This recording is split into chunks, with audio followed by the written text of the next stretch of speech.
व्यक्तीने सांगितलं बोले महात्माजी ये मेरी बेटी है मेरे कंधे पर ही ठीक आहे. अजून चालायला लागला. साधू महात्म्यांना राहावलं गेलं नाही, कारण साधूंचा स्वभाव असतो जे कारंजले गांजले त्याची म्हणी जो आपुले तो ती साधू ओळखावा त्याची जाणावा. हो, साधूची अंगी दया असते. साधूंकडनं राहावलं गेलं ना, अरे टेकडीचा भाग आहे याच्याकडनं पोरगी धरली जाणार नाही. पुन्हा आवाज दिला, ए भैया ए भाईजी जरा रुक जा. अरे भैया थोड़ी देर के लिए लड़के मेरे कंधे पर दे दे, जब तक कि तेरी थकान दूर जाएगी लड़की तेरे कंधे पर दे दूंगा. त्या साधारणच्या व्यक्तीने सांगितलं, महात्मा जी हिंदुस्तान में किसी बाप को अपनी बेटी का बोझा नहीं हुआ. आप क्या जानोगे बेटी क्या होती, आप तो सन्यासी है. जर आपल्या धर्मग्रंथ एवढं महत्व पोरींना देत असतील, पोरगी एवढं विशेष रत्न आहे, तरी तुम्हाला पोरगी का नको? तरी सुद्धा तुम्हाला पोरगी का नको? का नको पोरगी?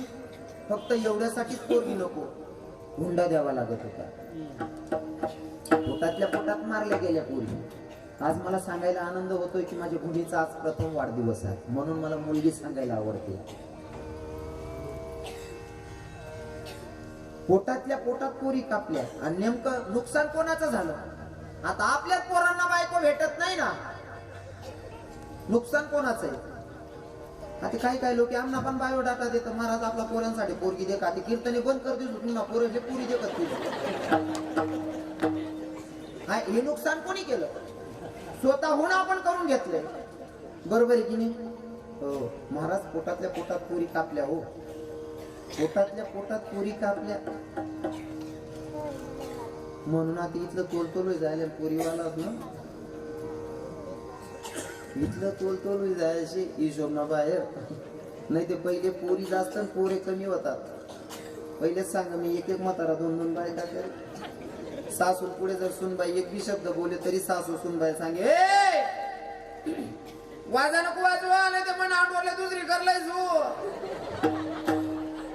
पहिल्या बाईसले विचारा तुम्ही, पहिल्या म्हातारी सासू पुढे एक बी शब्द बोलायला चालेल का? हा, ए वाजा नको वाजवा, नाही ते मन आठवले दुसरी करले सू. आता ते म्हातारीनं शिट्ट्या पुकारच बंद. हा, पुवाराला भेटत नाही, अर्धा ना किरण नंबर लागेल. हा उशीर जाते नाच करण्याचे. आपण पोटातल्या पोटात पोरी मारले गेल्या. हो, कशासाठी मारले गेले पता? फक्त हुंडा द्यावा लागत होता. हुंडा द्यावा लागत होता म्हणून सगळं नुकसान झालेले. बर का, मी तर असं म्हणेल, हुंडा मागणाऱ्याने मागावं, देणाऱ्याने द्यावं. हुंडा देणाऱ्यानं द्यावं, फक्त लाज वाटली पाहिजे मागणाऱ्याला. काय मत आहे तुमचं? माझ्या मताशी तुम्ही सहमत आहात का? हो. प्रत्येक पोरीवाल्याने हुंडा दिला पाहिजे आपल्या आपल्या ऐपतीनुसार. वाटत असेल तर घेणाऱ्यालाच वाटावी किती घ्यावी लागेल, किती घ्यायला पाहिजे म्हणून. बरोबर आहे की नाही? पोरगा इंजिनियर होता, सरकारी इंजिनियर. पोरगी बघायला गेला, पोरगी आवडली. पोरगीच्या बापाला म्हणतो तुमच्या पोरगी बरोबर लग्न करतो, पण हुंडा पाहिजे म्हणतो. किती तर 6 लाख रुपये. पोरगीचा बाप विचार करतो, म्हणते ठीक आहे भैया, सरकारी इंजिनियर आहे, 6 लाख रुपये देतो म्हणतो. लग्नही ठरलं, पण तो आता इंजिनियर म्हणतो मला जरा सुशिक्षित पद्धतीत लग्न करायचं. मग कसं? वर घोड्यामध्ये एकटा नवरदेव नाही फिरत, नवरी पोरगीलाही फिरवायचं. मग ते भक्तीमध्ये नवरदेव एकीकडनं, नवरी पोरगी एकीकडनं बसवली. सुशिक्षित पद्धत. आता पहिले लग्न लावायच्या वेळेस सुद्धा अंतरपाठ धरायचे. लग्न लागेच तोवर नवरदेवानं नवरीचं तोंड बघायचं नाही, नवरीनं नवरदेवाचं तोंड बघायचं नाही. आता तर मायबापच सुविधा करते, तर मोबाईल दिली, मोबाईल लईच लोक सुशिक्षित होई जातो. इथला सुशिक्षित होई जायचे लोक. जुना मग महाराष्ट्र येडांगण किंवा काढतात हाते ना पोरे शिकेल पोरे. भाऊ आपण कितला बी शिकलो, जुनं ते सोनार. खरंय ना बाबा? त्याच ना टाइमला एवढी मर्यादा होती. आपल्या असं वाटत आपण शिकीच नाही, गैर सुशिक्षित होई होतो. हा गैरसमस्या आपला. त्यासले येडांगण किंवा काढत, पण नाकमा गाणून ना त्या गाण्याची काढीन फेक देत. त्यासले घाण म्हणतोस तुम्ही, पण त्या काढीन फेक देत. आपण आतरुमाळ मागून नाही खिजामाटीन फिरतो. येड बोलले म्हणाला. पहिले लोक पंगत बसून जेवण करे, पंगत बसून लोक जेवण करेत. आता सांगता आमचं काय ते बघ. हा उभं हा, अजून ते काही सुशिक्षित नाही. अजून उभं खायला ना, जो तुम्ही जोडामा वरण घेशाल तर पुरा सुशिक्षित बसा. हाय ते सुरुवातची लईच हुशार समजायला लागजायला तुला ते. हा आता तो पोरगीला एकीकडनं बसवलं आणि एकीकडनं नवरदेव पोरगा बसला आणि ते बँड वाजेवाल्यांनी सुरुवात केली बुवा वाजवायला. वाजेवाल्यानं वाजवायला सुरुवात केली तोपर्यंत नवरदेवाचे मित्र नाचायला लागले. एवढे जोरात नाचायला लागले, एवढे जोरात नाचायला लागले का नवरदेवाचे मित्र नाचत होते. नवरदेव मौन बसेल होती बाजूला. नवरी पोरगी ती पोरले म्हणे पाय ना पठ्ठ्यानं कशी कमावली या. खरंय म्हणे देख तर खरी म्हणे हाव ना म्हणे पाय तर खरी हाव आवरा आहेच नाही. पोर म्हणे हा ना मग देखील म्हणे देख तर खरी पाय तर खरी.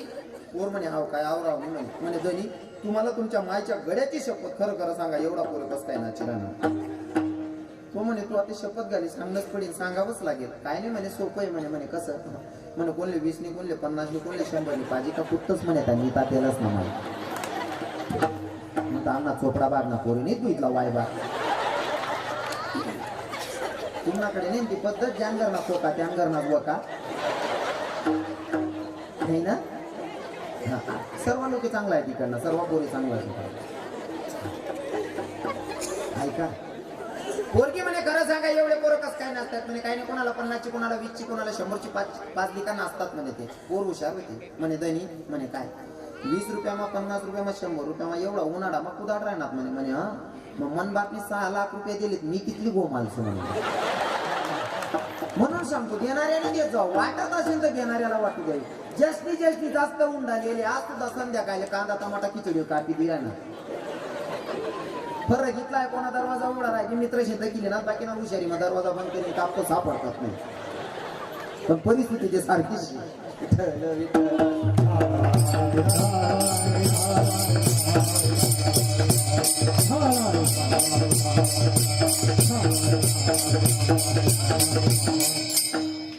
मुलगी एवढा विशेष रत्न नाही तरी सुद्धा गर्भपात केला हो. पण तुम्हाला सांगतो बर का बोलू नका. मुलगी एवढं विशेष रत्न म्हणून तुकोबाराय मुलगी सांगतात. दादा आता मी सांगेल तुकोबाराय सांगत होते देवा एखाद्या पोरीला माहेर सोडण्याचं काय दुःख असतं त्या पोरीला जे दुःख आहे ना ते मला तुला सोडताना होतंय असं तुकोबारायांचं मत तुकोबाराय व्यक्त करत असताना उदाहरण सांगेल. एखाद्या पोरगीचे लग्न संबंध जोडलेले आहेत लग्न संबंध जुळलेले आहेत आणि प्रसंग आहे तो हळदीचा. ढोलवर थाप पडते त्या क्षणी मुलगी मुलगीची आई मुलगीचे वडील 3 लोकांची अवस्था पाहण्यासारखी दादा. बोलता पण अर्थाकडे लक्ष नाही पाहता पण समोरचं काही दिसत नाही असा प्रसंग आहे दादा.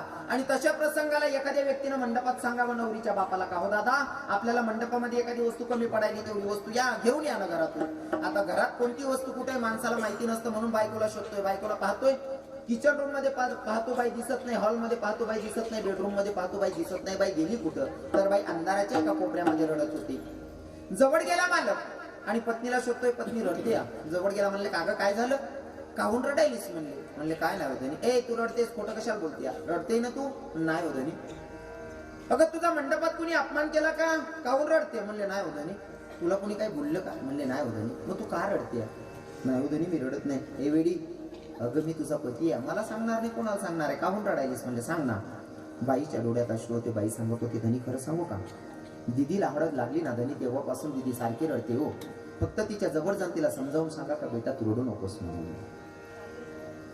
तर बाप म्हणतो वेडी तू माय आहेस तू 10, 20, 50, 100 बायांमध्ये बसून रडू शकते पण मला नाही रडता येणार का. जर का मी रडलो ना हा समाज मला कोणत्या नजरेनं बघेल. अरे माणसासारखा माणूस काय बाई वाणी रडायला लागला. मी जर का रडलो हा समाज सांगेल याला पैसे खर्च करायचं दुःख लागत असेल किंवा याच्याकडे पैसे संपले असतील म्हणून नाटकं करतोय की काय. मला नाही रडता येणार. तू 10, 20 नाही 100 बायांमध्ये बसून रडू शकते पण मला नाही रडता येणार. दादा दोघं नवरा बायको एकमेकांना समजवतायत. रडण्यात रात्र निघाली. सकाळी दिवस उजळला आणि आंघोळ वगैरे करून नवरीचा बाप कोट्यावर उभा आहे. भला मोठा मंडप आहे आणि त्या मंडपातून एखादा नवीन व्यक्ती जातोय. त्या नवीन व्यक्तीनं नवरीच्या बापालाच क्वेश्चन करावा का हो दादा तुमच्या घराच्या समोर भला मोठा मंडप पकवानाचं जेवणाचं साधन बनतंय हे कशासाठी आणि कोणासाठी. तो माणूस वरवर मनाने सांगतो दादा माझ्या पोरगीचं लग्न आहे रे. वरवर मनानं सांगतो माझ्या पोरगीचं लग्न आहे पण अंतकरणातून आवाज निघतो काय सांगावं दादा मी माझं स्वतःच काळीच कापतोय आणि परक्या व्यक्तीला दान करतोय ज्या पोराला मी बघितलंही नाही. दादा कधी नवरीची माय नवरीचा बाप नवरीची बहीण नवरीचा भाऊ होऊन बघा, तेव्हा कळतं. कारण काय माहिती का, माझ्या कीर्तनातून माझं ब्रीद वाक्य ज्याचं जडतं ना हे त्यालाच कळतं, इतरांना माहिती कळायचं. हळदीचा प्रसंग आटोपला, लग्नाचा प्रसंग आहे. लग्नाचा प्रसंग आहे, लग्नही आटोपलेलं आहे दादा. लग्न आटोपल्या. आता नवरदेवाकडच्या बाया पोरगीला सांगत होत्या, नवरी पोरगीला, बहिणी हो तुम्ही माझ्या माता मावल्या आहात, तुम्हाला पाया पडून सांगेल, जर तुम्ही एखाद्या लग्नामध्ये पोराच्या कडनं जात असाल, नवरदेवाकडनं जर जात असाल ना, तर जास्त वजन दाखवू नका की तुम्ही नवरदेवाकडचे आहात. हे विसरू नका, तुम्ही सुद्धा तुमचे मायबाप सोडून आले होते. हो, आजच्या दिवसासाठी तुम्ही नवरदेवाकडनं गेलेले आहात, नवरदेवाकडनं गेलेले आहेत तुम्ही आजच्या दिवशी. पण माय हे विसरायचे नाही, तुम्ही सुद्धा कोणाची तरी मुलगी होता आणि ह्याच परिस्थितीमध्ये तुम्ही आलेले आहात. आणि अजून सांगू का, तुमच्याही पोटी मुलगी आहे, ती सुद्धा जाणार आहे, एवढं कायम डोक्यात ठेवायचं, म्हणजे कोणावर अन्याय होणार नाही. पण काही काही बाया लई वजनात असतात, नवरदेवाकडनं जातात, तर ती नवरी पोरगीला सांगत होते, ए पोरी चल आपल्याला निघावं लागतंय, चल लवकर.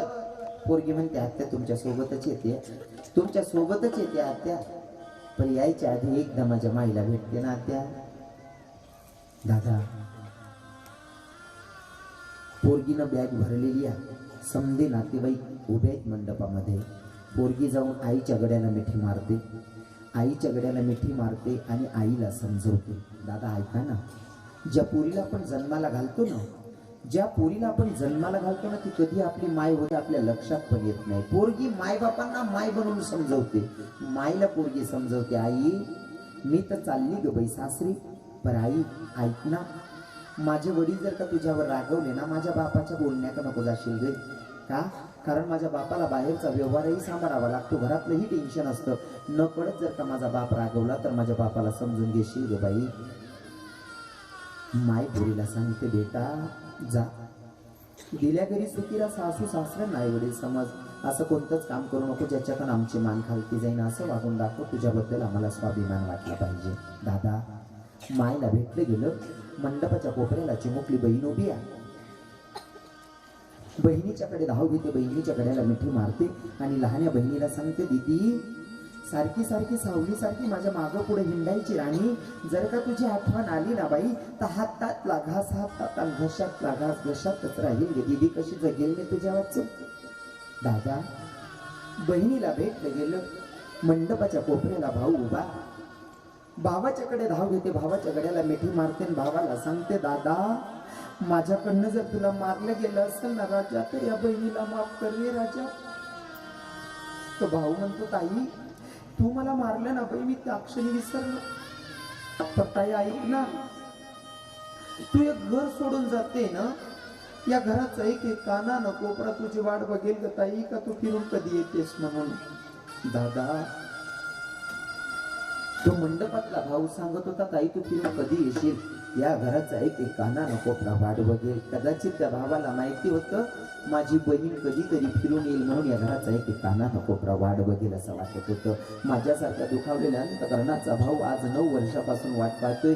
माझी ताई अक्षय तृतीयेला येत नाही, भाईबीजला येत नाही, रक्षाबंधनला येत नाही. मी तर बहिणीला म्हणतो, ताई तू माझ्यावर रुसली का ग बाई, तुला असा कोणता राग आला तर तुला वाटत नाही तुझ्या भावाला राखी बांधायला जावं. मी हा अभंग निवडतो तर माझा संदेश काय आहे, लक्षपूर्वक आहे का? माझा जो संदेश आहे तो लक्षपूर्वक आहे का? पोरींचे लग्न संबंध जुळवत असताना पोरगा संस्कारी बघा आणि मगच मुली द्या. काय सांगायलो? मुलगा संस्कारी बघा आणि मगच मुली द्या. नाहीतर रवी किरण महाराज वर्षाला 15-20 अभंग 15 वेळेस जर कीर्तन करतो तर या अभंगावर वर्षाला 15 ते 20 कीर्तन करतो मी. हो, आणि या कीर्तनातून एकच संदेश असतो की भैया पोरींचे लग्न जुळवत असताना मुलगा संस्कारी बघा, श्रीमंत बघण्यापेक्षा मुलगा संस्कारी बघा मगच मुली द्या. आज मी 15 ते 20 कीर्तन वर्षाला करतो. प्रत्येक कीर्तनात माझ्या डोळ्यात अश्रू असतो. हा अश्रू कोणा भावाच्या, कोणा बहिणीच्या, कोणा माईच्या डोळ्यात नाही दिसला पाहिजे, कोणा बापाच्या डोळ्यात दिसला नाही पाहिजे. म्हणून माझा संदेश लक्षपूर्वक ऐका. कारण माझ्या बहिणीचे लग्न संबंध माझ्या बापाने जुळवले. जेव्हा पोराचं घरवर बघून आले ना, माझ्या बापाला घरदार आवडलं, श्रीमंत लोक होते. घरी यायला माझा बाप सांगायला लागला की लोक लय श्रीमंत आहे. जेव्हा ते पोरगी बघायला आले ना, पोरगी बघायला आले, त्या लोकांना बघितल्याच्या नंतरच मी माझ्या बापाला सांगितलं, म्हणलं पप्पा हे लोक मला व्यवस्थित वाटत नाही. माझ्या बापानं मला सांगितलं का रे, माझ्यापेक्षा तू जास्त पावसाळे खाल्ले आहे का, माझ्यापेक्षा तू जास्त कडायला लागले का. आता आमच्यासारख्यानं जर बापाचा पुढे जायचं म्हणलं तर तुमच्यासारख्या एखाद्या व्यक्तीनं जर बघितलं कसला कीर्तनकार आहे तो बापाच्या पुढे जातो, लय शाणा दिसायला, म्हणून आम्हाला काय बोलता येत की मर्यादा आडवी येते. मी काय नाही बोललो. माझ्या बापानं लग्न संबंध जोडवले, लग्नही झालं, श्रीमंत लोक होते बरं, त्यांचा जमीन खरेदी विक्रीचा व्यवसाय होता. आता ऐका, लग्न झालं, पहिलं मूळ, दुसरं मूळ, तिसरं मूळ फिरून आली माझी बहीण. त्या लोकांनी माझ्या बहिणीकडे 10 लाख रुपयाची मागणी केली की आपल्याला जमीन घ्यायची आणि जमीन घेण्यासाठी आपल्याला 10 लाख रुपये कमी पडायला, तेवढे तुझ्या बापाकडनं घेऊन ये. माझी बहीण आली, पण वडिलांचा स्वभाव थोडा स्ट्रिक्ट असल्यामुळे कोणाला बोलली नाही. पण जाणार होती उद्या, तशी आज रात्री माझ्या बहिणीकडे सांगायला लागली, म्हणले वहिनी माझे घरचे लोक माझ्याकडनं 10 लाख रुपयाची मागणी करतायत, मग तुम्ही सांगा ना तुमच्या पप्पांना. तर बहीण म्हणत होती जर पप्पांना सांगितलं घरातलं वातावरण जाईल, आत्ताच लग्नामध्ये एवढा खर्च झाला, म्हणले जाऊ दे, त्या लोकांच्या मनामधनं स्वार्थ निघून जाईल, जाते म्हणले. तशीच माझी ताई चालली गेली. दादा गेल्याच्या नंतर माझ्या बहिणीनं सांगितलं, म्हणले महाराज आपल्या ताईला तिचे घरचे लोक 10 लाख रुपयाची मागणी करतात आणि तिला थोडा त्रास आहे. म्हणलं मग वहिनी तुम्ही तेव्हाच का नाही सांगितलं. म्हणले ताईंनी मला सांगूच नाही दिलं. दादा ऐका ना, आता डायरेक्ट जर कोणी घ्यायला गेलं तर चुकीचं होईल, म्हणून मी काय केलं, रक्षाबंधनचा पिरियड येऊ दिला. रक्षाबंधन होतं आणि त्या पिरियडमध्ये मी मोठ्या दादाला सांगितलं, दादा म्हणलं तुम्ही जा आणि ताईला घेऊन या. माझा मोठा दादा गेला, माझ्या बहिणीला घेऊन आला. घेऊन आल्याच्या नंतर मी बहिणीला बसवलं, तिला म्हटलं दादा ताई तुझे घरचे लोक तुझ्याकडनं 10 लाख रुपयाची मागणी करतात, तुम्हाला का नाही सांगितलं. ती म्हणते दादा काय रे सांगायचं, पुन्हा घरातलं वातावरण जाईल, पप्पा रागवतील, म्हणून मी काय नाही बोलली. म्हटलं बाई त्या लोकांच्या मनामधनं जोपर्यंत स्वार्थ निघत नाही तोवर तू जाऊ नकोस. म्हणलं इथंच थांब. माझ्या बहिणीला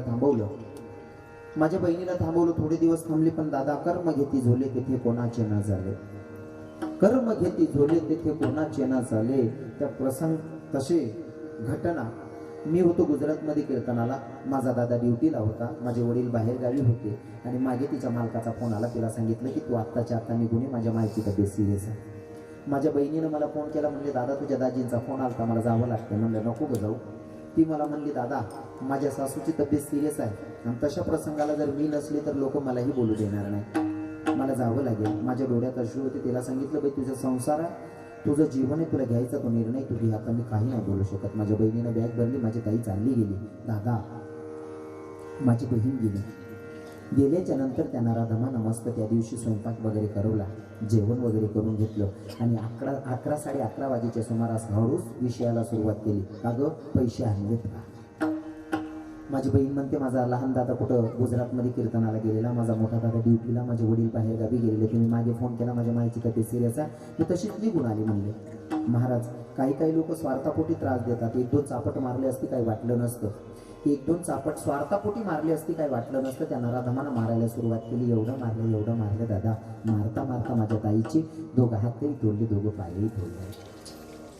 दादा एखादा उपवाशी पोटी भिकारी जसा भीक मागतो ना आयुष्याची, तशी माझी ताई त्यांना राधामाकडनं आयुष्याची भीक मागत होती. धनी 10 नाही 20 लाख रुपये द्यायला, पण मला मारू नका हो, मी तुमच्या पाया पडते. तुम्हाला 10 नाही 20 लाख रुपये द्या सांगते, पण मला मारू नका ना धनी, मी तुमच्या पाया पडते ना. तरी तुम्हाला मारतच होता हो. 2 हात तुटलेले, 2 पाय तुटलेले, ते मारतच होते. माझी ताई गल्लीत त्या लोकांना आवाज देत होती, काका बाबा मामांची वाचवा ना हो, मी तुमची कर्माची नसून धर्माची कन्या आहे, कोणाला तरी माझी दया येऊ द्या ना. कुणी धावून आलं नाही दादा. माझ्या बहिणीचा आवाज गल्लीतले लोक ऐकतील म्हणून त्यांना राधामानं तिच्या तोंडामध्ये कापडाचा बोळा करून तिच्या तोंडात कोंबला हो का, तिचा आवाज बाहेर नाही निघाला पाहिजे. आता तर आवाजही निघत नाही, हात पाय उचलले जात नाही. त्यांना राधामानं माझ्या बहिणीच्या गड्यामध्ये दोर टाकला, खेचत घेऊन गेला जिन्यावरनं आणि दुसऱ्या मजल्यावर जाऊन गडफास लावून मारलं माझ्या ताईला. दादा तो मंडपातला भाऊ सांगत होता, ताई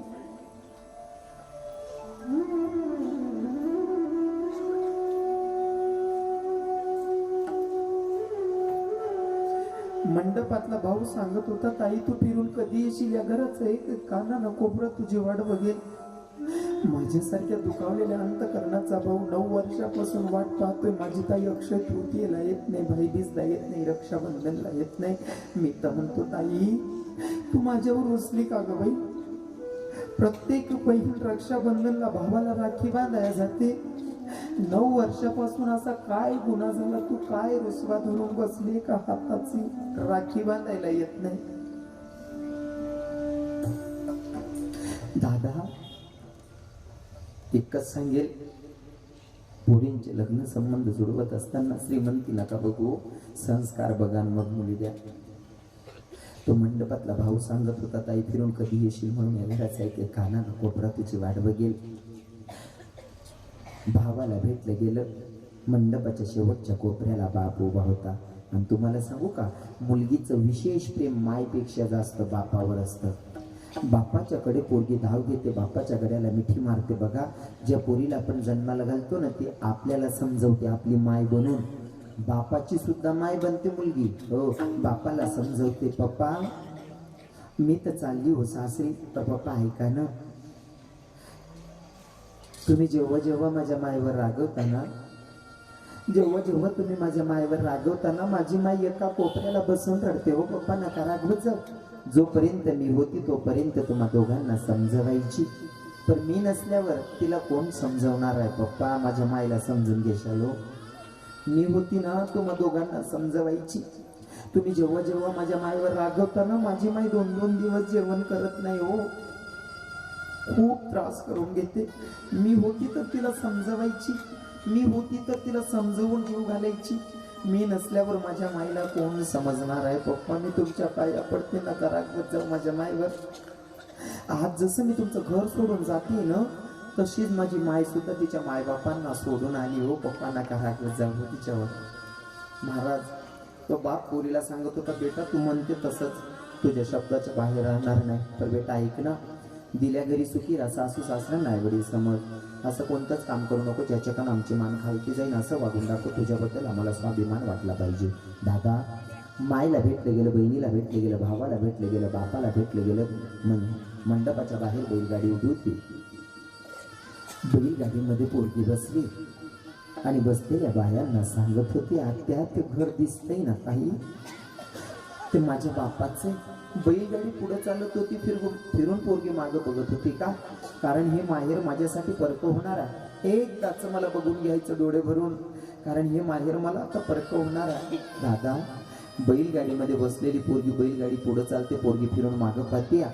गावाच्या बाहेर बैलगाडी निघाली. ते गुर्रा चारत होता, मेंढपाळ मेंढ्या चारत होता. त्या गुर्राक्याला बघून पोरगी सांगत होती, आत्या तो जो मेंढपाळ दिसतोय ना बाई, तो माझ्या माहेरचा. तो आत्या, तो गुर्राकी दिसतोय ना, तो माझ्या बापाच्या गावाचा. बैलगाडी पुढे जात होती, पोरगी फिरून फिरून मागं पाहत होती. जोपर्यंत दिसेल तोपर्यंत डोळे भरून मला माहेर बघायचे. आईन अरण्यात बैलगाडी गेली, आता काही दिसत नाही, फक्त तेवढा मंदिराचा ध्वज उडत होता. त्या ध्वजाकडे पोरीनं बघावं आणि बैलगाडीमध्ये बसलेल्या बायांना सांगत होती, आत्या तो जो मंदिराचा ध्वज दिसतोय ना बाई, तो माझ्या माहेरचा आहे, महाबापाच्या गावाचा. बैलगाडी पुढे जात होती, पोरगी फिरू फिरू मागं पाहत होती. तो प्रसंग माझ्या तुकोबरायांनी बघावा आणि अभंगाच्या प्रथम चरणात कन्या सासुऱ्याची गाय,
देवाचं दर्शन घेतलं, 4 पाऊल पुढे सरकत होते, फिरून मागं पाहत होते. नरा होता देवाना केलेला प्रश्न, तुकोबाराय तू 4 पाऊल पुढे सरकताय, फिरून मागं पाहताय, नेमकं चाललंय काय? तर तुकोबारायने सांगितलं, देवा काय चाललंय, ऐकायचंय का तुला?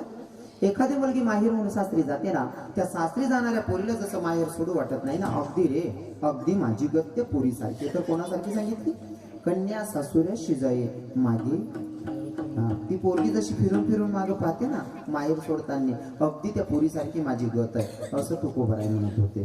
चला आता पुढे. ज्या पोरगीचं लग्न झालेलं आहे, ज्या पोरीचं लग्न झालेलं आहे, लग्न झाल्याच्या नंतर सासरमध्ये गेली. सासरमध्ये जोपर्यंत लग्नाचं वातावरण आहे तो जरा ठीक आहे, पण ज्या पोराबरोबर लग्न झालं, पोरगाही कामाला चालला गेला, सासरी बुवा ड्युटीला चालले गेले, सासूबाई बाजूच्या काकूकडे बसायला निघून गेली. आणि एवढ्या घरामध्ये, नवीन घरामध्ये पोरगी एकटीच आहे. एकटी पोरगी बसून बसून विचार करत होती, बाई माझा बाप काय करत असेल, माझी माय काय करत असेल, माझ्या माहेरमध्ये काय चाललं असेल. पोरगीच्या मनात विचार येत होते. नवीनच लग्न झालेलं आहे पुरीची. पुरीच्या मनात विचार येत होते, बाई माझे माहेरचे लोक काय करत असतात. तुम्हाला सांगू का, नवीन नवीन गेल्याच्या नंतर सुनबाईचं घरात चित्त लागत नाही, आठवण येते माहेरची. हो, मग विचार करत होती, रडत होती, माझा बाप काय करत असन, माझी माय काय करत असन, विचार करत होती. आणि पोरगी रडत होती, घरात कोणीच नाही. पण सासूबाई बाजूची काकूकडे बसायला गेली का, उठून आली, घरामध्ये पाहते तर सुनबाई रडत होती. रडणाऱ्या सुनबाई जवळ येऊन बसली म्हातारी. सुनबाईच्या डोक्यावरनं हात फिरवला, बाई ग नवीनच आहे माझी सून. सासूबाईनं डोक्यावरनं हात फिरवला. सुनबाईला विचारते, बेटा ए दीदी काहून रडायलीस गे? कोण म्हणता असं? बेटा दीदी का रडते बेटा असं कोण म्हणतं? सासू. कोणले? सुनबाईला. कस काय वातावरण आहे चोपडा? सासू सुनबाई काय म्हणा, बेटा दीदी असंच म्हणतस का तुमच्याकडे? मला चालू कीर्तन ना एक म्हातारी उठी नाही, शेवगार बा मला ती काय दिदी म्हणून, हो माय तू बसतो माय मला पॉकेट आटकेलशे म्हणतो. सून आणि सासूचं एवढं पवित्र नातं आहे, मला सांगायला आवडतं. आपल्या कीर्तनातून परिवर्तन झालं पाहिजे. सून आणि सासूचं इतकं पवित्र नातं आहे, पण समजा सत्यानाश करून ठेवला त्या नात्याचा. इतकं पवित्र नातं आहे, प्रत्येक बाईनं विचार करावा. माझ्या पोरीचं लग्न झालं ना, माझी मुलगी गेली ना, आता पोराचं लग्न करते, येणारी पोरगाची बायको ती माझी सुनबाई नाही, माझी मुलगी असेल. हे भाव जर तुम्ही मनात ठेवले ना, ती नक्कीच तुम्हाला माय म्हणेल. भाव बदलायचे हो. येणारी सुनबाई सुनबाई नाही, ती माझी मुलगीच आहे असं म्हणा, ती नक्कीच तुम्हाला आई म्हणेल. काय मत आहे तुमचं? फक्त तिनं संस्कार करताना माय बापना चांगला पाहिजे. हा नाही ते बाकी नाही कितलं बी चांगलं वागा. पुत्रांची शेपटी वाकडी वाकडी. सून आणि सासूचं एवढं पवित्र नाते, इतकं पवित्र नातं, पण समजा सत्यानाश करून ठेवलेलं आपण लोकांनी. मी एका ठिकाणी कार्यक्रमाला गेलो, कार्यक्रमाला गेल्याच्या नंतर पिशवी ठेवलं. आता पिशवी ठेवल्याच्या नंतर नेमकं सून आणि सासूचं एवढं भांडण झालेलं, एका घरात राहून 3 वर्षापासून एकमेकींसोबत बोलत नव्हत्या. मग म्हातारी पण आणि सुनबाई पण. अजून विषय काही गरज ना तसं वातावरण तेवढं बरं आहे. तुम्हाला चोपडा परिसर मा नाही तसा इकडे सर्व समजदार बाहेर जे बी सांगतो ना तसं सांगतो. 10:30 वाजे घ्या, फक्त 15 मिनिटं सांगणे. 15 मिनिटं करता काय दांगडू घालले आपण तसं सांगतो बटा. आधी सून आणि सासूचं एवढं पवित्र नातं, पण घरामध्ये वाद. सून सासूशी बोलत नाही, सासूबाई सुनबाई सोबत बोलत नाही. आणि नेमकं चित्र डोळा समोर घ्या बरं का, सुनबाई सासू संगे बोलत नाही, सासूबाई बी सुनबाई सोबत बोलत नाही. पण नेमकं सुनबाईला मुलगी झालेली, मुलगी झोक्यात झोपलेली होती. सुनबाई घर झाड राहिली, सासूबाई वट्टावर बसली होती. सासूबाई ओट्यावर आहे आणि सुनबाई घर झाडत होती. झोक्यात झोपलेली पोरगी होती 3-4 महिन्याची. ती 3-4 महिन्यांनी पोर अचानक झोप नाही उठणे, रडायला लागली. पोरगी रडत होती. सुनबाई विचार करते, जर का मी घर झाडता झाडता गौ आणि पोरलेली न, तर सासूबाई म्हणून मी घरात नव्हती का, मी मरून गेली काय? म्हणे म्हातारी वाटणार 3 झोकाने ते रडू दे म्हणे पोरली. म्हातारी ओटावर 3 घर मागे झोकाच दे नाही ना, नुसती दोरी झाला निशाणा. पण तरी सुद्धा काय काय म्हातारीस ना आडगं बोलाशिवाय पोर भरत नाही. ती 3 महिन्यात पोरणा जोईना दोरी आलाय आणि ती 3 महिन्यात पोरले सांगे पडवो पतुना कोणी राहिना नाही वा पडवो पत्यात नगर लेकडीला काय वा तू पडवो. हो म्हणा बापरे, नुसती दोरी झाला निशाणा.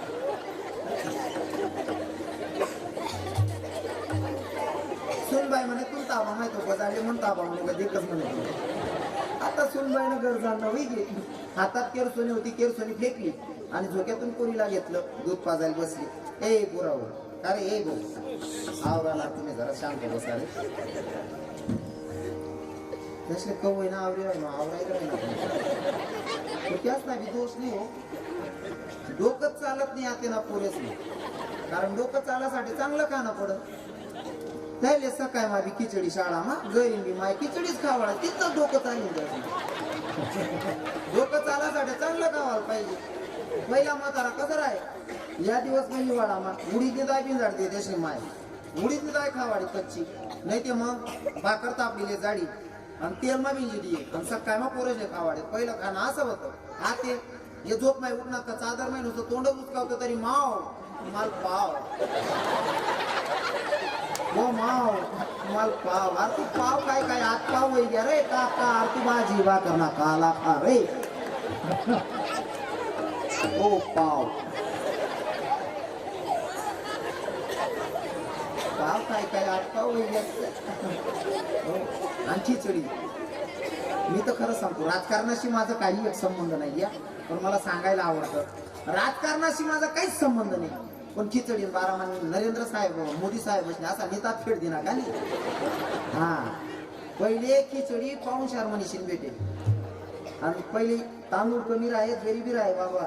हो पाहुणाच ना सांगे घर म्हणा एकच सदस्य जेवणले बसाडे. जुना म्हातारीशी विचारा, जुना म्हातारा सांगते पाहुणा असा सांगे घर ना एकच माणूस कोणीतरी जेवणले बसाडे. का बर कुठी नको जाऊ बा पाहुणा असले कमी तांदूळ राहे. आते संध्याकाळी गणित की येऊ ना घरमा शेतीनं कुकर आहे कुकरना आवाज आहे किसनेच समजिले झोपिले हो काय नाही खिचडी ये यार. इथला नेता फिर दिना ना मोदी साहेब बसली खिचडी ना शिट्टी वाजनी कुकरनी समजिले ना खिचडी पडले रे काय काय भाजी वाटला आहे की नाही. एवढा नेता फिर दिना आम्हाला तोडायचा मग गरीब कोरोनाचं लग्न जमणं. गरीब माणूस कोरोना लग्न जमणं तो मंजूर येऊ ना दुःख व्यक्त करा. तर विक्रम बाबा म्हणतं काय बिकट परिस्थिती म्हणे. म्हणतं काय वेगळी म्हणजे पूर्ण लग्न जमी घे 8 दिनवर साखरपुडा शे खिसा मारू त्याने म्हणता साखरपुडा घर करणार शका म्हणे. हा मग म्हणतं काय इथला टेन्शन लेस. अहो म्हणे खिसा मारू त्याने हो महाराज म्हणतं टेन्शन लिहू नको भाऊ तुम पूर्ण साखरपुडा जिथला तांदूळ लागणार ना तिथला तांदूळ म्हणा पाहिजे जाईल म्हणे. तो मला सांगे म्हणे महाराज साखरपुडा जाऊ द्या लगीन करीन 3 क्विंटल गिरायचं त्यात म्हणे आपला घर ना पडेल हो म्हणा. इथला नेता फेडते ना नरेंद्र साहेब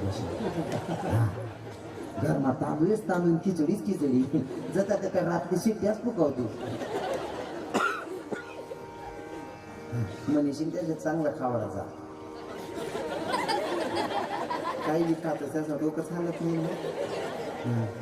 आपण सांगू का त्याचे कीर्तन मागे बसाडा जाऊ बहिणीवर कीर्तन ऐकणार असं आपण हिंदू धर्मात जन्माला आलोय. आता हे माझे तरुण दादा उभे आहेत सगळे बसलेले आहेत.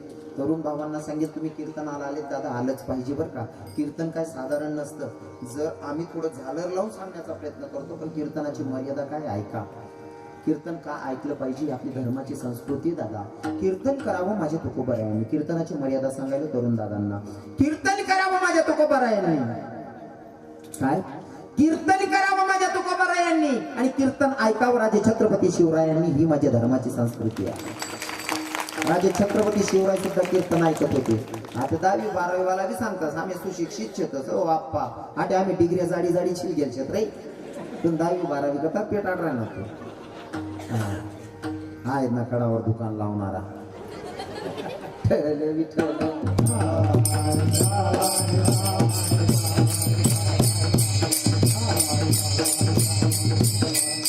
ऐका सासूबाई दोरी आलाय रणतीन काय सांगे पण भाऊ तुला कोणी राहिले नाही कपडा ऊस तोडालेली घ्या ओ जालना घरल्या कडी लागे ओ तू पडवो असं राहत ना घर परत शेते फरक इथला राहतो उघडवायला पुन्हा जागा सुन बाई म्हणे आता पुन्हा ताबा माहितो बजारले मग ताबा म्हणून देखच नाही घर जाणं वही घे घर जाडायची टेरसोनी फेकायची पोरलेली नाही एवढी जोर मारणारी पोरगी डायरेक्ट दूध घेईन का बहिणी हो माया डायरेक्ट दूध घेत नाही पोर चिडी जायला होती दूध पिये नाही सुनबाई म्हणे आता आपला नंबर पोर दूध पिये नाही मग ती पोरले सांगते 3 महिन्यात पोरले पेवो बसला कवली पती मुकी राहायची म्हणे तू सासू म्हणे वा वाय आय मान्य मग तुले ना तू चांगला बोलते तू चांगला आहे काय भेटत नाही कसा तुला काढत बसली तू पण अर्ध बोला मायचा ना पहिला नंबर दखान्या बाईस ना आठवड्यात काहीच सांगेल बाबा अजून 10 मिनिटं बाकीच येत आपला हो तरी सांगू का लबाड बोला मग सुद्धा जात ना पहिला नंबर राहत भाऊ खरंय ना बहिणी खरंय का नाही लबाड बोला मग बाईस ना पहिला नंबर तथा ना बाईस ना तुम्ही बट्या बहिणी चांगल्या होती आठे ना एक शब्द सांगणार नाही माहिती आज आठे ना काहीच सांगा मी काल दिन काय किडा पडतो ते मला माहिती आज नाही सांगा आज जे बी सांगतो ना तथा ना सांगतो जडे तुम्हाला कोणीच राहत नाही तडे ना एक नंबरने लबाड जात असं खरं तर गाणं म्हणा पाहिजे लबाडी सुरू करते साई माय गाणं म्हणा पाहिजे तुमनं ते एक गाणं असलं की मग कोणतं नवरीना बाप गोडे उना वाचा गयरत उना मोती पैरत उना मोती पैरत असतो तो यांना बोचकत बाचकत ये सांगतो मी मोती पैरत सांगतो एक नंबरने लबाड जाता असं बाईसनी मोती पैरत उना म्हणून लबाड आमनं बोलायचं लग्न होतं एक म्हातारी गाणं म्हणून राहिली त्या गाणं बी का जनाबाईला लिखेल मीराबाईला लिखेल इथं ताईनो ना म्हणा दादा उना निनी ते समजी गहुना माय मना हिरो उना तर ताईनो ना म्हणा बापू उना निनी ते समजी गहुना माय मना गोविंदा उना मी म्हणतो आपले मुंबई जाणं इथलं काय शक्य होणार नाही आपला गलीमा गोंद आली या देखी देऊन सकाळी मांगोळ करीस मी जी काकू गाणं म्हणत काकू मला गोंदाचा काढू पण म्हणतो तो लाईट ना खाली उभा होता तर जिके नाही इथला नियागार होता म्हणतो अहो गोंदा आहे तुला एक नंबरने लफाड जात असतात आणि पैसे हो गाणं म्हणा ना रडामा सुद्धा लबाडीत राहतात रडामा सुद्धा लबाडी रडामा खरं का नाही तुम्ही सांगा आमना दोंडायचा ना बी सांगाल चालाव नाही आता बंद करून गेलं नाही कारण दोंडायचा ना लोक बी घर येतं मग महाराज तुम्ही दोंडायचा नाही इकत फिरत मना घर राहिली सुद्धा मीटिंग बसाडी होती कारण तो आपली घरली सुद्धा इकच म्हणते मग आता मी म्हणा घर ना आणि दोंडायचा ना निघतो ना सांगायला कारण हे व्हिडिओ व्हायरल होता ना त्या बी देखतच आता दोंडायचा ना निघतो ना हा जडे आपलं कोण राहत नाही त्या इथलं बेकार म्हातारा मरण चालू कीर्तन सप्ताना स्पीकर फिरावा लागत त्याने म्हणतो काय वेगळे बाबा या सप्ताना बोलून का फिरावर म्हणे महाराज म्हणतो का म्हणे माल घर झोप लागत नाही घर झोप लागत नाही तेवढ्यांसाठी सप्ताना स्पीकर फिरावा लागेल ना तिथला वायबार म्हातारा कधी कीर्तन मा नाही भजन मा नाही कधी देव नाही धर्म नाही आणि तो म्हातारा या बा गोंधळले जेवणले आणि लोक आवर्जून जातं गोंधळ मा जेवणले लगीन जर निवतं होणार ना लगीन निवतं शानला माणसे पोरेले सांगता बावड्या आपण घर ना निवतं येले 51 वाजाडीन जेवण बी करीस रे लगीन जर उन्हा ते आपण घर ना निवतोय बावड्या 51 वाजाडीन जेवण करीस रे आणि गोंधळ नजर राय ना ते बावड्या माले जाणं पडी रे का बघ त्या काय म्हणतील पोऱ्या सोऱ्या दाटली ना गोंधळ मा कितला वाल्या कोणाची गोंधळ मा स्वतः जाणं पडी लोक काय म्हणतील त्यातले काय वाटते पोऱ्या जोऱ्याला दाटतील हो मग आता तो म्हातारा गोंधळ मा द्यावा जेवणले आणि जेवणले बसेल म्हातारा ते हात दिस का हात दिनं मधलं मटेरियल वडाल घ्या ना हात दिस वडली नेऊन काही मरी घ्या गोंधळ मात तटू द्या पंगत मात आणि तो म्हातारा मरणार त्याने म्हातारी रडे म्हणा राम हो माय म्हणा राम का पंढरपूर फिराले घ्यात ना मना धनी म्हणतो लबाड एक नंबरनी लबाड जात पैसे गोंधळ मा खाता खाता मरी घ्या कधी कीर्तन मा उन्हाने भजन मा उन्हाने पंढरपूर भजनले जाई का पण एक नंबरनी लबाड जात राहत बाईजली बाईजी म्हणा राम वो माय म्हणा राम का आडंदी मा भजन करी रायला ना मना धनी आणि तो म्हातारा मरेवर आंघोळ बिंगोळ देवाई आणि मग म्हातारा म्हातारी सांगायचं ओ माय म्हणा राम ना तोंड मा तुळशी ना पाला करी घाला ना म्हणा राम म्हणा खरा जीवडाला लागी की बोलते म्हणे बडी परिस्थिती देखील होती ना मी सर्व माणसेस नाही आवाज दिना इथून राम ना तोंड मा कोंबडी नो पिस्ता तुळशी देना म्हणे काकू याने आयुष्यभर कारण ना कोंबड्या खाद्या त्या तुळशी ना पाला ना तिथला बोल लागवशी जवळ तुळशी माग आला पाहिजे जवळ तुळशी झाली नाही ना तर तुळशी मांड नाही तुळशी वृंदावन बी आणि तोंड खूप शिकलं तरी यांना उद्धार होणार उद्धार करासाठी गळ्यात तुळशी माड धारण करावी लागेल बरोबर ना रडामा अशी फोटाडस ना मन माय कितला का बेकार म्हातारा मरे ना बारी बरी बरीच रडस हो आणि तसं ठरेल रास काही काही वाक्य बाईच ना ठरेल बरं कुठे कुठे लबाडी सांगू यश आपलाच की समाय 500 नोट उपाडी 2 ग्राम सोनं बनायला की मन भावली दिवायला सोनं बनाय दिलं त्याच्या मागच सापडत नाही तो 2 ग्राम सोनं लिहिली तुले पण एक नंबरनी लबाड जात बाईशी तथाल्या बाईशी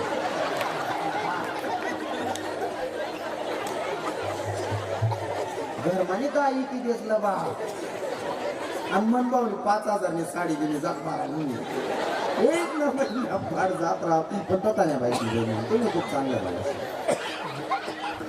खरं सांगू का एक विनोद म्हणून बोलतो मी विनोद म्हणून सांगतो पण महिला मतांचा अधिकार एवढा आहे ना या मायला बोलायला चालत नाही पण आपल्या खानदेशामध्ये आपण थोडं हसवण्यासाठी आपण मजाक करतो आपला खानदेश मा असा रिवाज आहे आपण काका सुद्धा पोऱ्या म्हणतोस मजाक बरोबर आहे ना म्हणून थोडं विनोद म्हणून बोलणं आहे नाहीतर या मायचा एवढा अधिकार आहे या मायला माझ्यासारख्या बालकानं काय बोलावं आदिशक्तीचा अवतार स्त्री असते नाही का या मायचा एवढा अधिकार आहे नारी की निंदा मत करो यारो नारी रत्न की खान काय सांगतो नारी की निंदा मत करो यारो नारी रत्न की खान जिस नारी से जन्म लेते हे राम भक्त हनुमान हा अधिकार या मायचा एवढा अधिकार या मायला बोलण्याचा आपला अधिकार नाही आहे पण खरं सांगू का खरं बहिणी तुम्ही उजे लबाड बोलतेस एक नंबरने लबाड जात राहतो खरं आहे का तथा ना बाई तिकडनं बाई नाही आता सगळ्या बाया चांगल्या आपण सांगू का मना चुलता गणपती बसवत होता आम्ही दुर्गादेवी बसवत होतो मग मी मन चुलता सांगू आपण आमले गणपती बसवणार बोलू नका गणपती बसवणार मग मन चुलता आमले सांगे देखा भाऊ गणपती बसवणार ना कोणा गरीब ना पोऱ्या नाव लेवान नाही लोक काय म्हणतील कोणा डिकरा होता कोणा पोऱ्या होता आमले बदनाम आमले नाव बदनाम आहे कोणा नाव लेवान नाही भाऊ असा मन चुलता समजाडे आमले मन चुलता समजाडे का मन चुलती गरमा या आवाज द्या बस करा भाऊ त्या पोऱ्याला काय शांतपणाशी काढू नका तुम्ही काय किडा पाडेलच मला चांगलं माहितीशी मन चुलताना उंडूक निघू देणार नाही मन चुलतीने आयुष्यभर उंडूक निघू देणार तो बोलायला जाय का लगेच दाबी मारे आणि प्रत्येक माणूस ना अनुभव आहे तुम्ही बाहेर 100 लोक तुमले न्याय करायला बोलावतच होतील आता बसेलच ना प्रत्येकले सांगच मी तुमले गावात 100 लोक न्याय करायला बोलावतच होतील पण घर माझा प्रसंग होणार ना बाई सरळ सांगते शांत बटा तुमले काय अक्कल नाही शे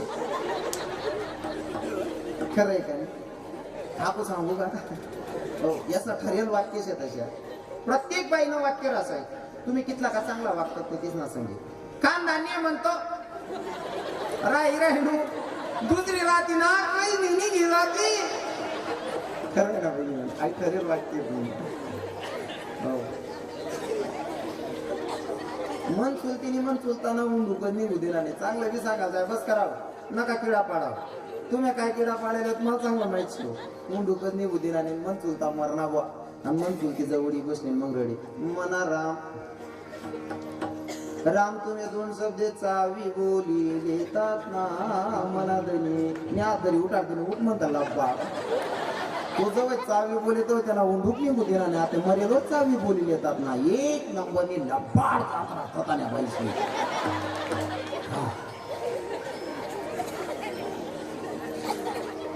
एक पॉइंट जर सांगत नाही ना हो रडा ना बाप रे बाप आमना गली मा एक म्हातारा फुटाना खाय म्हातारा पण म्हातारीला असं वाटे कवय मरीन काय मरी म्हातारा फुटाना खाय तरी मला 4 धाव बोलावाले महाराज म्हणतो काय 15 वाद द्याय वाचले का म्हणे लवकर मर जाल पाय तो फुटाना खाय राहणार दरवाज आणि डायरेक्ट 15 वाद द्याय वाचे मारा म्हणजे लगेच हो थोडीफार जरी घाण करी ना थोडीफार जरी घाण करी ऐका थोडीफार जरी घाण करी तरी म्हातारी सांगास गंध घर करणं लाव या दल्लाने मस्त गंध वास मारस आणि आजारी म्हातारान जर सांगा नाही ना ते टोपली मग काय थोडं खा बस करा आवरा के काय काय म्हातारी तिथली भारी आयडिया देस. देवले विनंती करा ना, देवले सांगा ना, तुका म्हणी चिठी दवाडी टाकी. हो म्हणा बाप. म्हणजे जर काढा मागे लटकेल होती म्हातारी आणि म्हातारा मरानंतर म्हातारी सांगस म्हणा राम राम तुम्हाला बिगर बट गरज सुन लागस ना मना धनी आते होता कवा ते काढा मागे लटकेल होती कापूट आते घर सुन लागत तुला एक नंबर फाट जात पता नाही. सांगू का तुम्हाला खरं तर खरंच तुमचा अधिकार खूप मोठा आहे. एक विनोद म्हणून सांगणं आहे भैया. आता घरामध्ये पोरगी रडत होती. लक्षपूर्वक आहे का. पोरगी रडत होती. मला अभंगाकडे येऊ द्या. अभंगाकडे बी येणं पडेल. आई सांगाशिवाय लोक बसतात नाही. नुसतं शास्त्र सांगत तरी ते पटत नाही. थोडंफार फवारा माराशिवाय उत्पन्न निघत नाही. हा फवारा माराशिवाय उत्पन्न निघत नाही. आणि जर का नुसता फवाराच मारा ते बाकीना लोक 2-4% राहतात पण किडा पडायला आगे करतात नाही. काय करी घ्या तो तिथलंच करी घ्या तो. आता आहे कलेक्टर आठवे मारा विठ्ठल विठ्ठल.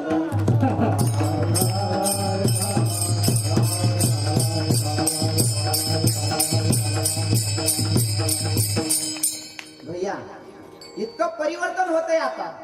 काही का असे ना लोक म्हणत होते इंदुरीकरांना नाव ठेवत होते पण इंदुरीकर महाराजांनी आहे ना इतका समाज जोडला ना कीर्तनाच्या माध्यमातून की सगळे तरुण कीर्तनात यायला लागले. आणि मी सुद्धा माझा अनुभव मांडत असताना असं सांगेल की माझ्या कीर्तनामध्ये म्हातारे बाबा कमी असतील पण तरुण भाऊ विशेष करून हजेरी लावतात. आणि मला तो गर्व वाटतो माझ्या तरुणांचा की आजही माझा हिंदू तरुण जागा झाला कीर्तनाला यायला लागले. या 2-4% बोटे मोडणार चेटाडे जाणतात. हा विठ्ठल विठ्ठल.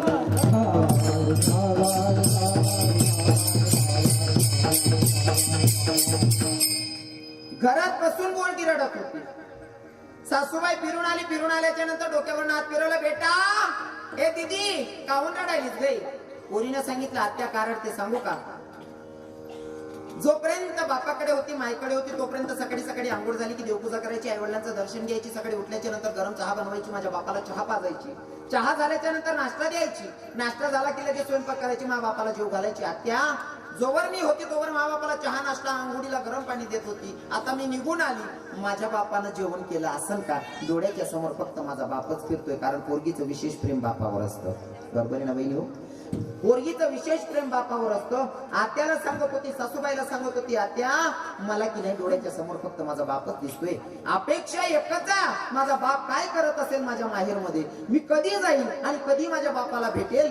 जी ओढ त्या पोरीला बापाला भेटण्याची तू खूप बरं आहे तीच ओढ दाखवतात अभंगाच्या. झाले माझा जीवा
सोप्या भाषेमध्ये 2 चरणाचा भावार्थ सांगण्याचा प्रयत्न केलेला आहे. वाजले 11. आपला टायमिंग होता 8:30 ते 10:30. अर्धा तास तुमचा जास्तीचा घेतलेला आहे तरी अजून 5 मिनिटं घेणार आहे. घेऊ का नको. 5 मिनिटं घेऊ ना चालू द्या. बाबा सुद्धा सांग राहणार चाल द्या म्हणे म्हणजे सापडी जायला वसूल करले हा कवच सापडत मी काय सापडत. चांगली गोष्ट आहे. तुम्ही ऐकणारे श्रोते जर बसायला तयार असतील तर मला सांगायला काही प्रॉब्लेम नाहीये. जिथलं डीजे लागा होतं तिथलं लागी जायला आता 5-10 मिनिटं मला सांगायला काही फरक नाही पडत. जर तुम्ही बसणारे श्रोते चांगले असाल तर मी अंतकरणानं सांगेन. बरं तुम्हाला सांगू का श्रोते मला असेच पाहिजे बरं का हसतमुखानं. हां हसमुख लोक राहिले की माझं चित्त लागतं. काही लोक मी पहिलेच सांगितलं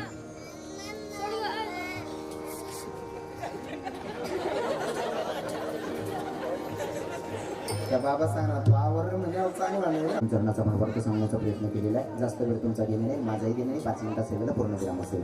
आता काय करायचं सगळ्यांनी अंतकरणापासून देवाची भक्ती करायची. हाताना आणि मुखाना नामचिंतन सगळ्यांनी भजन करायचं आहे अंतकरणापासून.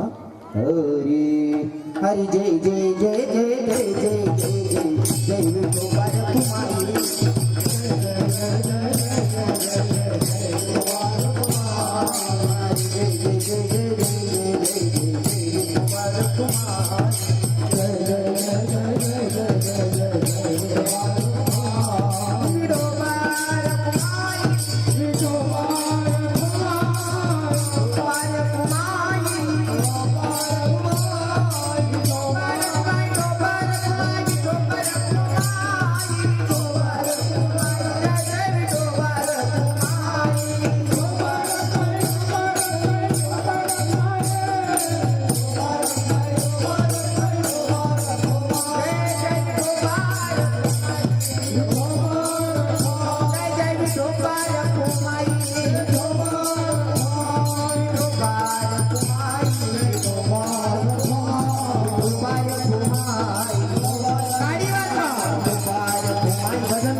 सर्वांना भजन करायला सांगितलं होतं. कोणी भजन काय खरं सांगा शेवला काय करतो ऐका बोलू नका. ऐका अंतकरणापासून देवाची भक्ती करायची. देवावर जर प्रेम करायचं असेल तर कसं करायचं जसं माझ्या राधाराणीनं केलं. राधाराणीनं कसं प्रेम केलं माहितीये का. बोलू नका बोलू नका बोलू नका. तुम्ही गैर शिकार राहणार मला म्हटलं शिकार राहणार.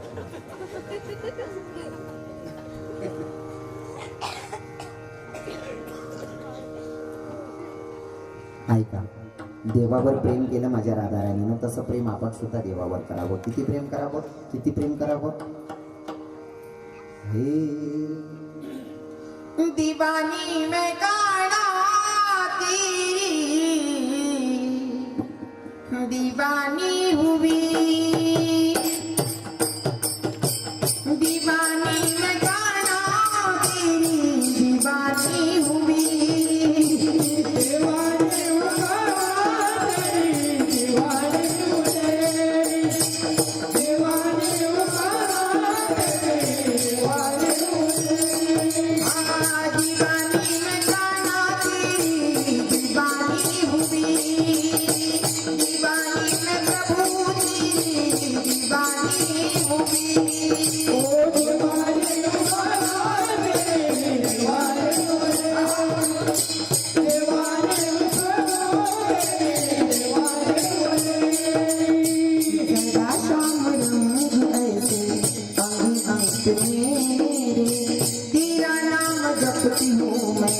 सांझ सवेरे सारे जमाने से बेगानी हुई दीवानी में प्रभु तेरी दीवानी हुई दीवानी में काना तेरी दीवानी हुई. इतकं वेळ व्हायचं ना देवाच्यासाठी किती वेळ व्हायचं सांगू का. हरी तेरी मुरली की धुन सुनने मैं बरसाने से आई हूँ मैं बरसाने से आई हूँ, मैं वृषभानु की जाई हूँ। अरे रसिया ओ मन बसिया, मैं तुझसे मिलने आई हूँ। इतकं प्रेम करायचं, किती प्रेम करायचं? हे मला भरलं तुझं याड रे, तू माझा नंद लाल रे, तुझ्या भेटीसाठी जीव माझा भारी वेडा होतोय। जेव्हा बघतोस देवा माझ्याकडे, माझ्या मनाला आनंद वाटतोय। तुझ्या भेटीसाठी देवा आली लई दुरून, अन प्रेमाची भेट मला दे रे भरे भरून। लई सुटलं गारवार रे, तू माझा शारंगर रे, तुझ्या भेटीसाठी जीव माझा भारी वेडा होतोय। जेव्हा बघतोस प्रभू माझ्याकडे, माझ्या मनाला आनंद वाटतोय। इतकं वेळ व्हायचं देवासाठी, काय वाटलं?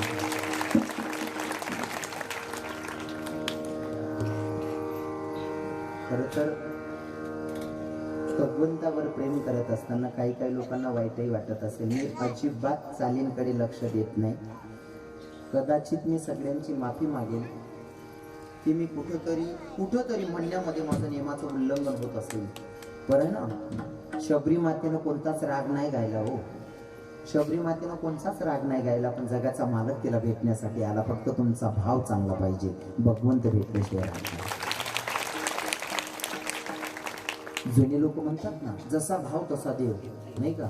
जसा भाव तसा देव, जसा भाव तसा देव, आणि चिवडात टेशे। हा, भाव चांगला पाहिजे आपला। अजून सांगू का? हे मेरा हाल जो है फिलहाल, ये कोई क्या जाने, दिल ले गया नंद का लाल, ये दुनिया क्या जाने। दिल ले गया नंद का लाल, ये दुनिया क्या जाने। उन्हें चैन बैन सब छीना, अब मुश्किल कर दिया जीना। अब अच्छा नहीं लगता उसके बिन सावन का महीना। अरे अच्छा नहीं लगता उसके बिन सावन का महीना। कुछ सतिया मुझसे सवाल, कोई पूछे न दिल का हाल, कोई क्या जाने। दिल ले गया नंद का लाल, दुनिया क्या जाने। दिल चोरी चोरी नंद लाल, दुनिया क्या जाने। असं तर रात भर चाले ना, क्या बात आहे। खरंच धन्यवाद सगळ्यांचे। सगळ्यांनी अंतकरणापासून देवाची भक्ती केलेली आहे। कोई कर्षणा पण तुम्ही टाळी वाजवली, भजन केलं, थोडं कर्षणा, जास्त वेळ तुमचा घेणे नाही, माझाही देणे नाही। बसलेल्या श्रोत्यांना एकच सांगेल, 2 तास बोलण्याच्या अवघामध्ये एका शब्द जर चुकीचा निघाला असेल, माझ्या तरुण भावांना सांगेल, भैया तुमचा लहान किंवा मोठा भाऊ समजून माफ करा। कारण 2 तासामध्ये मी तुम्हाला दुखवायला आलेला नाही आहे। इथं तर आमच्या संतांची शिकवण आहे की आम्ही प्रेम देण्यासाठी आलेलो असतो आणि प्रेम तुमच्याकडनं घेऊन जाण्यासाठी आलेला आहे का? वादविवादासाठी नाही, कोणाला दुखवण्यासाठी नाही। दुखवत असेल तर तो कसला कीर्तनकार? पण अजिबात तुम्हाला दुखवायचं नाही। आमचे नाथ बाबा आम्हाला शिकवत असताना सांगतात, प्रेम सुख देई, प्रेम सुख देई, प्रेम सुख देई, प्रेम सुख देई, प्रेमाविन नाही समाधान, प्रेमाविन नाही समाधान। हो प्रेम सुख देई, प्रेम सुख देई, प्रेम सुख देई, प्रेम सुख देई। दादा, प्रेम बांटो प्रेम मिलेगा, या रीतीप्रमाणे आम्ही प्रेम वाटण्यासाठी आलेलो असतो आणि तुमच्याकडनंही आम्हाला भेटावं या हिशोबानं आम्ही कार्यक्रम करतो। पण तरी सुद्धा तुम्हाला दुखवलेलं नाहीये मी, पण तरी सुद्धा माझ्या शब्दात जर एखाद्या भावाचं, माझ्या तरुण भावाचं मन दुखावलं असेल तर तुम्ही मला लहान किंवा मोठा भाऊ समजून माफ करा। तरुण बहिणींनाही सांगेल, तुमचा भाऊ किंवा तुमचा लहान किंवा मोठा भाऊ समजून माफ करा। जे माझ्या बापासारखे बसलेले बाबा लोक आहेत, ज्या माझ्या मायांसारख्या महिला बसलेल्या आहेत, त्या मायांना आणि त्या काका बाबांना सांगेल, तुम्हाला जर का माझ्या शब्दानं तुमचं मन दुखावलं असेल तर तुमच्या पाया पडून माफी मागतो। मी तुम्हाला दुखवण्यासाठी अजिबात बोललेला नाही न कळत एखाद्या शब्दानं तुमचं मन दुखावलं असेल तर काका बाबांना आजी मायांना सांगेल तुम्हाला 4 पोरं असतील मला 5वा समजा, 3 असतील 4था समजा, 2 असतील 3रा समजा, 1 असेल तर 2रा समजा. तुमले पोरगा नसेल ते मला दत्तक लिहिल्या काका पण कारण मी तुमले दुकानाला येलच नाही शहर. पण तरी जर तुमचं मन दुखायला तुम्ही पायपडी माफी मागस हो ज्या संतांनी मला तुमच्यापर्यंत निरोप सांगायला पाठवले त्या संतांचं अगोदर भजन करू. तत्पूर्वी ज्या लेकरांच्या वाढदिवसानिमित्ताने ज्या लेकराच्या बारशानिमित्ताने कीर्तनाचा योगा दोघं लेकरांना म्हणजे भूमी बेटीला आणि राजवीर बेटाला दोघांनाही खूप खूप शुभेच्छा. भगवंत त्यांच्याकडनं सत्कार्य करून घेऊ आणि त्यांना बुदंड आयुष्य लाभू ही माझ्या राधाराणी चरणी प्रार्थना असेल. घडलेली सेवा जगाच्या मालकाच्या चरणी समर्पित. ज्या संतांनी मला तुमच्यापर्यंत निरोप सांगायला पाठवले त्या संतांचा अगोदर भजन. त्या सावता महाराज असतील, नाथ बाबा असतील, संत चोखा मेरा असतील, संत मीराबाई मुक्ताबाई जनाबाई असतील. नाव कोणाचं सुटतोय महाराज ज्ञानेश्वर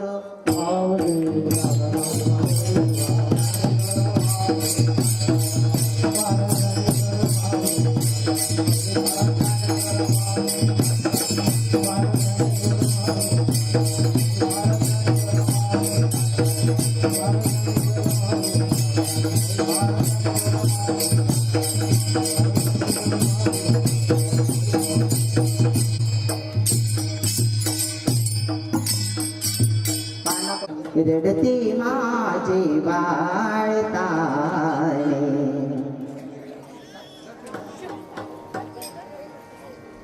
माझे बाळताने समजावी ताराईना. रडते माझे बाळताने समजावी ताराईना.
या संताची निर्मिती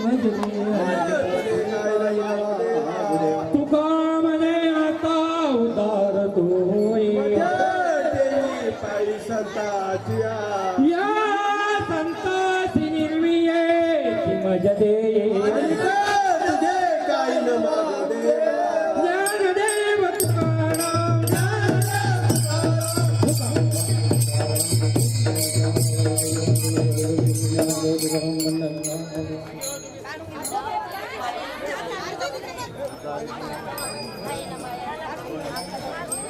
जाऊ